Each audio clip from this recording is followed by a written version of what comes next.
हर कहानी सिर्फ एक कहानी नहीं होती। कुछ कहानियां दिल को छू जाती हैं। वेलकम टू दिल ड्रामा। तो चलिए शुरू करते हैं।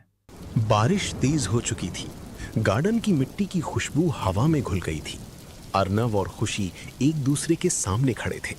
दोनों के कपड़े बारिश से पूरी तरह भीग चुके थे। खुशी की आंखों में आंसू और बारिश की बूंदें एक साथ थीं। उसने धीरे से अर्नव की तरफ देखते हुए पूछा, एक बात बताइए, आपको मेरी सच में फिक्र है या सिर्फ मुझे कंट्रोल करना चाहते हैं? ये सवाल सुनते ही अर्नव बिल्कुल खामोश हो गया, जैसे वक्त ही रुक गया हो। उसकी आंखों में पहली बार दर्द और हैरानी साफ दिख रही थी। वो कुछ पल बस खुशी को देखता रहा, बिना कुछ कहे।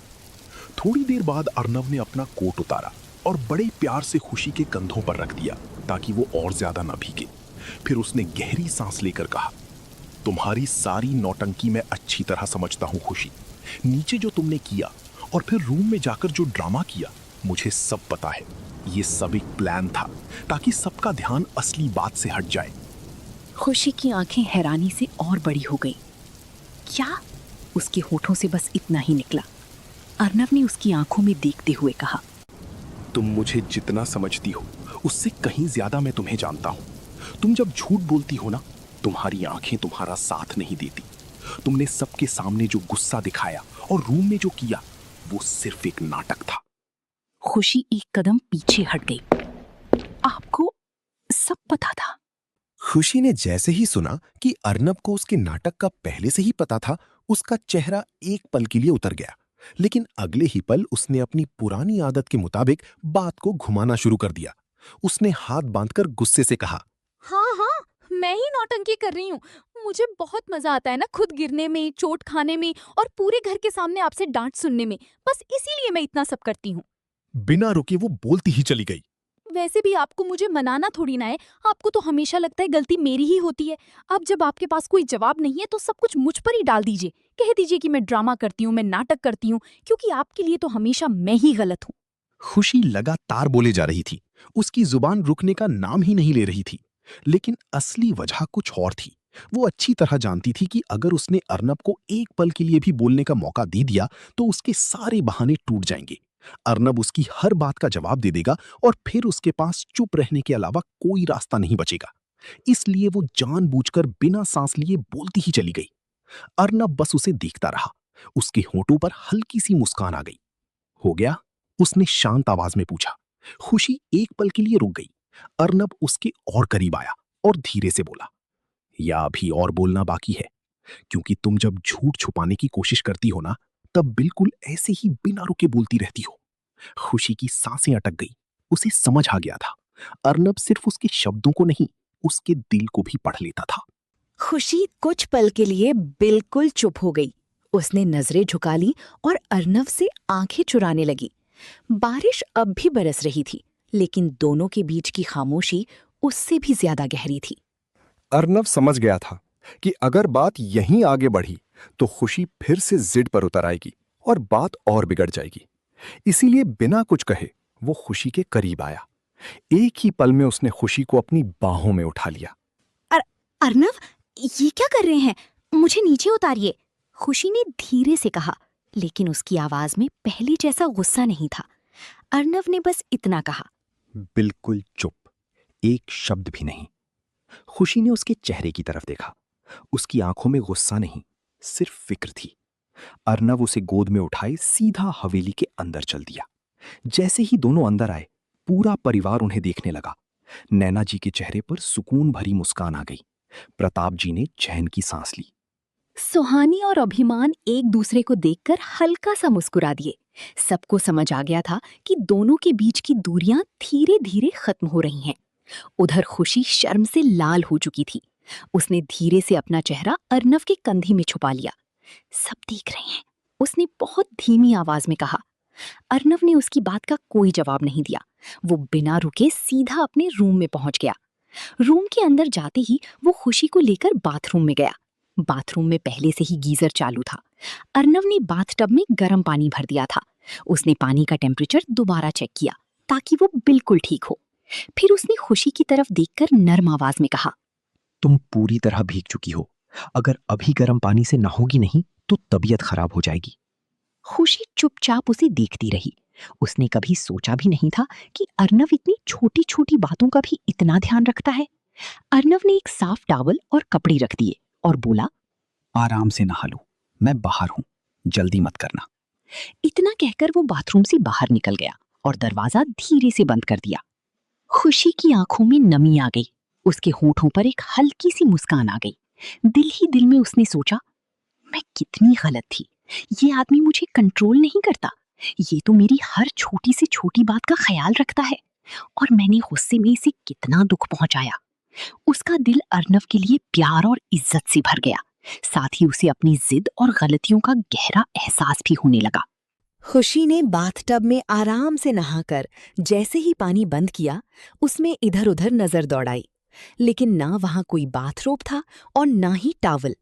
एक पल के लिए वो बिल्कुल कंफ्यूज्ड हो गई। ये टॉवल कहाँ गया? उसने धीरे से खुद से कहा। उसने बाथरूम के हर हुक और कैबिनेट को देख लिया, लेकिन कुछ नहीं मिला। अब उसके चेहरे पर हल्की सी परेशानी दिखने लगी। खुशी ने बाथरूम का दरवाजा थोड़ा सा खोलकर बाहर झांकने की कोशिश की। रूम में पूरी तरह सन्नाटा था। अर्नव, उसने धीमी आवाज में पुकारा, लेकिन कोई जवाब नहीं आया। तभी अचानक बाहर से किसी के कदमों की आहट सुनाई दी। दरवाजे के पास आकर अर्नव रुक गया। उसने बिना अंदर देखे मुस्कुराते हुए कहा, खुशी, तुम कुछ ढूंढ रही हो? खुशी थोड़ी झुंझलाकर बोली, हाँ, यहाँ ना टॉवल है और ना बाथरोब, मैं बाहर कैसे आऊं? अर्नव को अपनी गलती का एहसास हुआ। वो हल्का सा हंस पड़ा और बोला, सॉरी, जल्दी में रखना भूल गया। उसने तुरंत वार्डरोब से एक नया मुलायम बाथरोब और टॉवल निकाला, फिर दरवाजे के बाहर खड़े होकर बोला, मैं अंदर नहीं देख रहा, दरवाजा बस इतना सा खोल दो, मैं ये दे देता हूं। खुशी ने धीरे से दरवाजा जितना जरूरी था उतना ही खोला और अर्नव से बाथरोब और टॉवल ले लिया। थैंक यू, उसने हल्की सी नाराजगी के साथ कहा। अर्नव मुस्कुराया, नेक्स्ट टाइम से पहले ही सब रेडी रखूंगा। खुशी ने मुस्कुराहट छुपाने की कोशिश की और दरवाजा बंद कर दिया, जबकि अर्नव बाहर खड़ा उसकी नाराजगी पर खुद ही मुस्कुराता रहा। खुशी ने पहले अपने बालों और चेहरे से पानी की बूंदें साफ की, फिर आराम से खुद को ड्राई करके बाथरोब पहन लिया। लेकिन बाथरोब पहनने के बाद भी उसके कदम दरवाजे की तरफ नहीं बढ़े। उसने आईने में खुद को देखा और धीरे से सांस भरी। नहीं, मैं ऐसे बाहर नहीं जा सकती, उसने शर्माते हुए खुद से कहा। वो बिल्कुल नहीं चाहती थी कि अर्नव उसे इस हालत में देखे। तभी बाहर से अर्नव की आवाज आई, खुशी, मैं रूम से बाहर जा रहा हूं, तुम आराम से बाहर आकर चेंज कर लेना। अर्नव की बात सुनते ही खुशी के चेहरे पर हल्की सी राहत आ गई। कुछ ही पल बाद उसे दरवाजा खुलने और फिर बंद होने की आवाज सुनाई दी। खुशी को लगा कि अर्नव सच में रूम से बाहर चला गया है। फिर भी उसने जल्दबाजी नहीं की। उसने बाथरूम का दरवाजा सिर्फ इतना सा खोला कि बाहर झांक सकी। उसकी नजरें पूरी रूम में घूम गईं। जब उसे यकीन हो गया कि अर्नव वहां नहीं है, तब उसने सुकून की सांस ली। वो तेजी से बाथरूम से बाहर निकली, सीधा वार्डरोब के पास गई और अपने कपड़े निकाल लिए। उसके बाद वो चेंजिंग एरिया में चली गई और जल्दी से तैयार हो गई। कुछ देर बाद जब खुशी पूरी तरह तैयार होकर बाहर आई, तभी रूम के दरवाजे पर हल्की सी नॉक हुई। अर्नव कुछ ही देर बाद एक एलिगेंट ट्रॉली धकेलते हुए रूम के अंदर आया। ट्रॉली पर रखे बर्तन ढक्कन से ढके हुए थे, लेकिन उनसे उठती गर्मा गर्म खुशबू पूरे कमरे में फैल रही थी। खुशी की नजर तुरंत ट्रॉली पर जा टिक गई। उसकी आंखों में उत्सुकता साफ दिख रही थी। वो बार बार ट्रॉली की तरफ देख रही थी, जैसे उसे बस यही जानने की जल्दी हो कि उसके अंदर क्या रखा है। अर्नव ने खुशी के चेहरे के बदलते एक्सप्रेशंस देखे और हल्की सी मुस्कान उसके होठों पर आ गई। तुम्हें बहुत क्यूरियोसिटी हो रही है ना? उसने मजाक में पूछा। खुशी ने शर्माते हुए हल्का सा सिर हिला दिया। अर्नव ट्रॉली को टेबल के पास ले गया और धीरे से उस पर रखे बर्तन का ढक्कन उठाया। जैसे ही ढक्कन हटा, गर्मा गर्म सूप की लाजवाब खुशबू और तेज हो गई। खुशी तुरंत उसके पास आ गई और अंदर झांक कर देखा। अंदर सूप है, उसने खुशी से चमकती आंखों के साथ कहा। उसके चेहरे पर एक प्यारी सी मुस्कान आ गई। सूप देखते ही उसका उदास और थका हुआ चेहरा खिल उठा।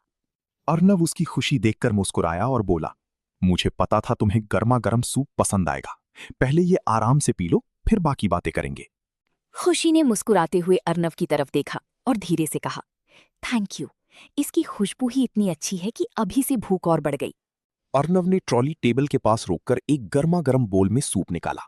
फिर उसने प्यार से खुशी को सोफा पर बैठाया और बोल उसकी तरफ बढ़ा दिया। ध्यान से, अभी बहुत गर्म है, अर्नव ने नरमी से कहा। खुशी ने मुस्कुराते हुए बोल पकड़ा और धीरे धीरे सूप पीने लगी। अर्नव जानता था कि बारिश में पूरी तरह भीगने की वजह से खुशी को ठंड लग सकती है। वो असल में उसे काढ़ा पिलाना चाहता था, लेकिन उसे अच्छी तरह पता था कि खुशी काढ़ा देखते ही मना कर देगी। इसलिए उसने खुद अपने हाथों से उसके लिए गर्मा गर्म वेजिटेबल सूप बनाया था, ताकि बिना नखरे किए वो उसे पी ले और उसके शरीर को गर्मी मिले। खुशी हर चम्मच बड़े मजे से पी रही थी। सूप का स्वाद इतना अच्छा था कि उसके चेहरे पर बार बार मुस्कान आ जाती। अर्नव बस चुपचाप उसे देखता रहा। उसके दिमाग में बस एक ही बात चल रही थी। कुछ ही देर पहले ये मुझसे इतनी नाराज थी कि अलग रूम में जाकर बैठ गई थी, और अब सब कुछ भूलकर इतने आराम से सूप पी रही है। खुशी ने अचानक महसूस किया कि अर्नव काफी देर से सिर्फ उसी को देख रहा था। उसने चम्मच बोल में रखकर भौहें उठाईं और मुस्कुराकर बोली, अगर आपको भी खाना है तो बस मुझे ही देखते मत रहिए, अपने लिए भी निकाल लीजिए। अर्नव हल्का सा हंस पड़ा। मुझे भूख से ज्यादा सुकून तुम्हें ऐसे मुस्कुराते हुए देखकर मिल रहा है। खुशी शर्मा गई और नजरें झुकाकर फिर से सूप पीने लगी, जबकि अर्नव ने भी अपने लिए एक बोल निकाला और दोनों शांत सुकून भरे पल एक साथ बिताने लगी। खुशी ने आखिरी चम्मच सूप का पिया और हल्का सा मुस्कुराई। सूप पीने के बाद उसने अर्नव की दी हुई दवाइयां भी ले लीं। उसके बाद वो अपना कंफर्टेबल नाइटवेयर पहनकर बेड पर आकर लेट गई। अर्नव ने धीरे से उसके ऊपर कंबल ठीक किया और नरमी से कहा, अब बस आराम करो, जल्दी ठीक हो जाओगी। खुशी ने हल्की सी मुस्कान के साथ सर हिलाया। कुछ ही पलों में उसकी आंखें बोझिल होने लगीं। पता नहीं पूरे दिन की थकान थी या दवाइयों का असर, लेकिन बेड पर लेटते ही वो गहरी नींद में चली गईं। अर्नव कुछ देर तक वहीं खड़ा उसे सुकून से सोते हुए देखता रहा। खुशी के चेहरे पर आई शांति देखकर उसके चेहरे पर भी तसल्ली भरी मुस्कान आ गई। उसने चुपचाप सूप का बोल और चम्मच ट्रॉली पर रखे। हर काम इतनी खामोशी से किया कि जरा सी भी आवाज ना हो और खुशी की नींद ना टूटे। फिर वो धीरे से ट्रॉली ढकेलकर रूम के बाहर निकल गया और बिना शोर किए दरवाजा बंद कर दिया। रूम के बाहर पहले से ही एक होटल अटेंडेंट खड़ा था। उसने अदब से ट्रॉली अर्नव से ले ली और सर्विस एरिया की तरफ चला गया। अर्नव ने एक बार रूम की तरफ देखा, फिर अपना फोन निकाला और अभिमान को कॉल किया। अभिमान, स्टडी रूम में आ जाओ, मुझे तुमसे कुछ जरूरी बात करनी है। जी, मैं अभी आता हूं, अभिमान ने जवाब दिया। कॉल खत्म करके अर्नव शांत कदमों से स्टडी रूम की तरफ बढ़ गया, जबकि दूसरी तरफ खुशी बेफिक्र होकर गहरी नींद में सो रही थी। अर्नव अपनी स्टडी रूम की चेयर पर बैठा कुछ इंपॉर्टेंट फाइल्स चेक कर रहा था। उसके चेहरे पर हमेशा की तरह सख्ती थी, लेकिन उसके दिमाग का एक हिस्सा अब भी खुशी के बारे में ही सोच रहा था। तभी दरवाजे पर हल्की सी नॉक हुई। कम इन, अर्नव ने बिना नजर उठाए कहा। दरवाजा खुला और अभिमान अंदर आया। अर्नव ने फाइल बंद करते हुए सीधा सवाल किया, उन लड़कों का क्या हुआ जिन लोगों ने क्लब में खुशी के साथ बदतमीजी करने की कोशिश की थी? अभिमान के होठों पर हल्की सी मुस्कान आई। वो सब अभी भी डार्क हाउस में ही हैं। उनकी अच्छी खासी खातिरदारी हो रही है। इतना सबक मिल रहा है कि जिंदगी भर याद रखेंगे कि किसी लड़की की इज्जत से खेलने की कीमत क्या होती है। अर्नव ने बस संतुष्टि से सर हिला दिया। उसकी आंखों में ठंडी सी सख्ती चमक उठी। कुछ पल की खामोशी के बाद अभिमान ने पूछा, और खुशी कैसी है? अर्नव का चेहरा थोड़ा नरम पड़ गया। अब ठीक है, दवाई लेकर सो गई है, उसे अभी सिर्फ आराम की जरूरत है। ये सुनकर अभिमान ने भी राहत की सांस ली। फिर अर्नव ने अपनी कुर्सी से हल्का सा पीछे होते हुए कहा, कल से तुम मेरे साथ पार्टी ऑफिस चल रहे हो। अभिमान एकदम चौंक गया। पर मुझे तो अफ्रीका जाना था ना? अर्नव ने उसकी तरफ एक तीखी नजर डाली। बहुत पापड़ बेल दिए तुम लोगों ने। मेरी बीवी को इतना परेशान करने के बाद भी तुम्हें लगता है कि सबकी पनिशमेंट माफ हो जाएगी? अभिमान ने तुरंत सीधा होकर खड़े होते हुए हल्का सा मुस्कुराकर कहा, समझ गया। अर्नव ने बात जारी रखी, सबकी सजा अलग होगी। सुहानी और हाना को बोल दो कि अपना फ्री टाइम जिम और सेल्फ डिफेंस सीखने में लगाएंगी। आज जो हुआ उसके बाद मैं अपने घर की किसी भी लड़की को बिना सेल्फ डिफेंस के नहीं देखना चाहता। जी, और वीर को बोलो कि मां के साथ बिजनेस सीखना शुरू करें। सिर्फ गुस्से और जोश से कुछ नहीं होता, रिस्पॉन्सिबिलिटी भी उठानी पड़ती है। अभिमान ने फिर से हाँ में सर हिला दिया। अर्नव ने आखिरी बार उसकी तरफ देखते हुए कहा, और मुझे हर चीज की अपडेट चाहिए, हर छोटी बड़ी बात, समझे? अभिमान के चेहरे पर शरारती सी स्माइल आ गई। यस बॉस, जैसे आप कहें। अर्नव ने बस हल्का सा स्मॉक किया, लेकिन उसकी आंखों की सख्ती साफ बता रही थी कि इस बार किसी को भी अपनी जिम्मेदारी से बचने का मौका नहीं मिलने वाला था। अभिमान ने अपना टैबलेट टेबल पर रख दिया और पॉलिटिकल पार्टी से जुड़ी कुछ इंपॉर्टेंट फाइल्स अर्नव के सामने खोल दी। सर, पार्टी के स्टेट लेवल कैंपेन की तैयारी ऑलमोस्ट कंप्लीट है। कल की मीटिंग के लिए सभी डिस्ट्रिक्ट प्रेसिडेंट्स और कोर कमेटी मेंबर्स को कंफर्मेशन भेज दिया गया है। अर्नव ने फाइल देखते हुए सर हिलाया। Media coverage? सब अरेंज हो चुका है। नेशनल मीडिया के साथ साथ लोकल प्रेस भी रहेगी। सिक्योरिटी टीम ने वेन्यू का इंस्पेक्शन भी कंप्लीट कर लिया है। अभिमान ने अगला डॉक्यूमेंट खोलते हुए कहा। कल मीटिंग के बाद 2 पब्लिक विजिट्स भी शेड्यूल्ड हैं। पहला विमेन स्किल डेवलपमेंट सेंटर और दूसरा गवर्नमेंट हॉस्पिटल का इंस्पेक्शन। दोनों जगह की कंप्लीट ब्रीफिंग इस फाइल में है। अर्नव ने कुछ पॉइंट्स ध्यान से पढ़े और बोला, हॉस्पिटल इंस्पेक्शन के दौरान मेडिसिन और पेशेंट फैसिलिटीज पर स्पेशल फोकस रहेगा। किसी भी तरह की लापरवाही बर्दाश्त नहीं होगी। जी। अर्नव ने दूसरी फाइल उठाते हुए पूछा, जो पार्टी की तरफ से यूथ एम्प्लॉयमेंट प्रोजेक्ट और रूरल डेवलपमेंट कैंपेन चल रहा था, उसका क्या स्टेटस है? अभिमान तुरंत जवाब देने लगा। एम्प्लॉयमेंट प्रोजेक्ट का पहला फेज सक्सेसफुली कंप्लीट हो गया है। रूरल डेवलपमेंट कैंपेन में भी अच्छा रिस्पांस मिला है। सिर्फ 2 डिस्ट्रिक्ट्स में काम थोड़ा स्लो चल रहा है, वहां एडिशनल टीम्स भेज दी गई हैं। गुड। किसान वेलफेयर स्कीम के डॉक्यूमेंट्स भी फाइनल स्टेज में हैं। अगले हफ्ते तक इंप्लीमेंटेशन शुरू हो जाएगा। अर्नव ने संतुष्टि से सर हिला दिया। इसी बीच अभिमान का चेहरा थोड़ा सीरियस हो गया। सर, एक और इंपॉर्टेंट बात है। अर्नव ने उसकी तरफ देखा। सिटी के कुछ एरियाज में पिछले कुछ दिनों से न्यूसेंस बढ़ गया है। इलीगल रिकवरी, लोकल गैंग्स की एक्टिविटीज और कुछ इन्फ्लुएंशियल लोगों के सपोर्ट की भी इंफॉर्मेशन मिली है। लोग ऑफिशियली कंप्लेन करने से डर रहे हैं। अर्नव की आंखें ठंडी पड़ गईं। कोई प्रूफ? अभी सिर्फ इनिशियल रिपोर्ट्स हैं, लेकिन सोर्सेज रिलायबल हैं। अर्नव अपनी चेयर से उठकर खिड़की के पास चला गया। कुछ पल सोचने के बाद उसने कहा, मुझे आधी अधूरी इंफॉर्मेशन नहीं चाहिए। अभिमान सीधा खड़ा हो गया। जी सर। हर एंगल से इन्वेस्टिगेशन कराओ। पता लगाओ इसके पीछे कौन है, फंडिंग कहां से आ रही है और कौन प्रोटेक्शन दे रहा है। मुझे सिर्फ फैक्ट्स चाहिए, बिना किसी अजम्पशन के। अंडरस्टूड। और अगर किसी भी लेवल पर हमारी पार्टी का कोई आदमी इन्वॉल्व निकला, अर्नव की आवाज और भी सख्त हो गई, तो उसे भी बख्शा नहीं जाएगा। अभिमान ने बिना एक पल गवाए हाँ में सिर हिला दिया। अगर आज की कहानी ने आपके दिल को छू लिया हो तो वीडियो को लाइक करें, चैनल को सब्सक्राइब करें और बेल आइकन जरूर दबाएं।